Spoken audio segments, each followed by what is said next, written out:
եկեք միասին շարունակենք տեքստային խնդիրների դիտարկումը եւ հիմա միասին փորձենք դիտարկել հետեւյալ խնդիրը։ 6-րդ խնդիրն ասում է հետեւյալը. Խանութում կար 1.5 տոննա խնձոր եւ 1.1 տոննա տանձ։ Օրական վաճառվում է 125 կիլոգրամ խնձոր եւ 250 դրամով եւ 110 կիլոգրամ տանձ կիլոգրամը 300 դրամով։ Առաջին հարցը ասում է հետեւյալը. վաճառքի առաջին օրը քանի դրամ է խանութի հասույթը, վաճառքի ստացված գումարը։ Նախ եւ առաջ տեսեք, մենք ունենք տոննայով ապրանք, խնձոր եւ տանձ։ Եվ այստեղ կիլոգրամը, թե օրական որքան է վաճառվում ու 1 կիլոգրամի արժեքն է տված։ Եկեք այս տոննայից անցում կատարենք կիլոգրամ։ 1.75 տոննան դա հավասար է 1750 կիլոգրամ։ Սա կիլոգրամի տեսքով խնձորը։ Իսկ 1.1 տոննա տանձը դա համապատասխանաբար 1100 կիլոգրամ տանձն է։ Այսպես։ Եվ այստեղ ասում է, որ մեկ օրում իրանք վաճառում են 125 կիլոգրամ խնձոր, 125 կգ խնձոր, ընդ որում կիլոգրամը 250 դրամով,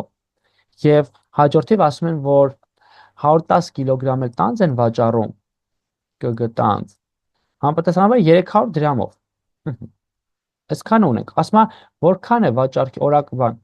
վաճառքի առաջին օրը քանի դրամ է խանութի հասույթ, այսինքն մեկ օրում ինչքան է իրենց հասույթը։ Եթե ինքը ուրեմն 125 կիլո մեկ օրում վաճառում է կիլոն 250 դրամով, ապա ինչ կստացվի 125 անգամ 250 գումարած 1100 անգամ 300։ Այս արտահայտությունը թվաբանական որ հաշվենք, դա կլինի իա մեկ օրվա ամբողջ օրվա արդյունքում ստացված եկամուտը։ Ու այստեղ այս 3-ով որ անում ենք, ստե ինչ է ստացվում 3-3-0-0-0, հա, ոնց որ 2 0 մնաց 0-ից 33 եկել։ Սա, իսկ սա եթե թվաբանական գործողությամբ անենք, ինքը մի հատ 0-ով է վերջանալու, այսինքն ոնց որ լինելու այսպես 3-1-2-5-0։ Այսա։ Դες այլ որ գումար ենք իրար, ինչ ենք ստանում, ստանում ենք ինչ 6-4-2-5-0։ Այսքանն է լինելու, այսքան դրամ է լինելու, 64250 դրամ է լինելու իր ուրեմն առաջին օրվա հասույթը, այսինքն առաջին օրվա հասույթը կամ վաճառքի ստացված եկամուտ։ Սա մեկի պատասխանն է։ Գրենք 64250։ Անցնենք առաջ երկրորդ հարցը, ընդամենը քանի դրամ հասույթ կլինի ամբողջ խնձորի վաճառքից։ Խոսքը գնում է ամբողջ խնձորի վաճառք։ Եթե ամբողջ խնձորի քաշը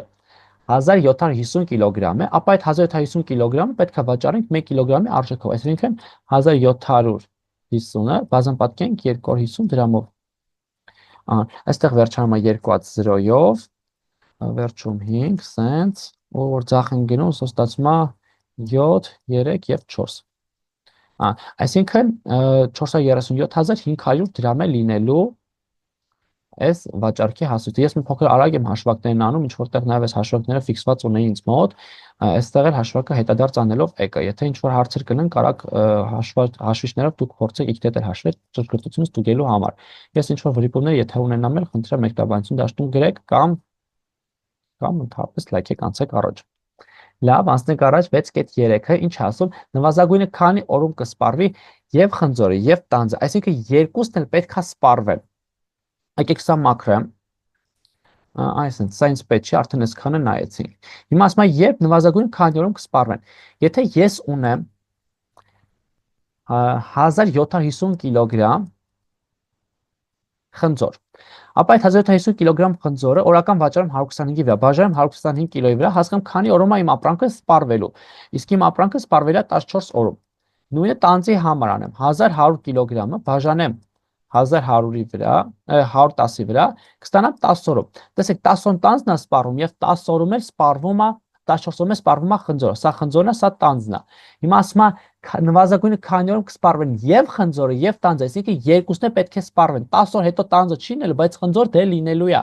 Այսինքն 14 օր պետք է, որ խնձորն է սպառվի։ Այս դեպքում վերցնում ենք այս երկու արժեքներից մաքսիմումը։ Հետեւաբար 14 օր հետո երկուսն էլ արդեն սպառված են լինելու։ Սա այսպես եւ հաջորդիվ նվազագույնը քանի օրում խնձորի վաճառքի ստացված հասույթը կգերազանցի տանձի վաճառքի ստացված հասույթից։ Լավ։ Տանձը վերջանալ է 10 օրվա մեջ։ 10 օրվա ավարտից հետո տանձի հասույթը ինչքան է լինելու։ Լինելու է ամբողջ քաշը, այսինքն տոննա 1.1 տոննա կամ որ այլ 1100 կիլոգրամը բազմապատկած 300-ով, չէ։ Սա հավասար 3 3 եւ 3 հատ էլ 4 հատ է 0։ Հա, սա լինելու է 4 հատ 0։ Այսինքն 333,000 դրամ, 330,000 դրամ է լինելու տանձի ամբողջ ազույգը։ Հիմա 10 օրը հետո եկեք դնենք խնձորի դեպքում ինչքան է լինում։ Ահա, 10 օրվա համար ենք, չէ՞ անում։ Ուրեմն 10 օրվա համար ինչ կստանք, կստանք 10 անգամ 125, որտեղ 1 օրում 125 կիլո է, չէ՞, վաճառում, եւ 1 կիլոյի արժեքն է 250 դրամ է։ Այս թվաբանական արժեքն ենք հաշվում։ Այս թվաբանական արժեքը, որ հաշվենք, այստեղ կտեսնենք հետեւյալը, որ սա փոքր է լինելու սրանից, այլ կերպ ասած, սա գիտեք ինչի հավասարում, եկեք հաշվեմ ասեմ, 2 0-ով է վերջանալու, 1 5-ով, այստեղ ոնց որ 2 է լինելու դիմացը, ու մի հատ էլ 31։ Ամենայն հավանականությամբ այս արժեքն է 31, 2, 5 ու 2 0, այս արժեքն է ստացվում։ Տեսեք, սա սրանից փոքր է։ Սա սրանից փոքր է։ Հետևաբար 10 օր հետո, երբ տանձը վաճառվեց վերջացավ, ինքը փոքր է, բանը, խնձորի վաճառքից ստացված հասույթը փոքր ցած քիչ է լինելու տանձի վաճառքից ստացված հասույթից։ Հիմա 11-րդ օրը, երբ արդեն մենք կարանք վաճառենք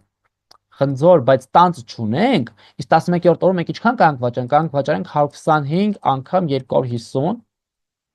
125 անգամ 250 դրամ։ Այսքան եկամուտ ենք, չէ, ունենալու։ Իսկ այսքան եկամուտը եթե ես գումարեմ սրան, ապա ստանալու եմ տանձի եկամուտից ավել, այսինքն 11-րդ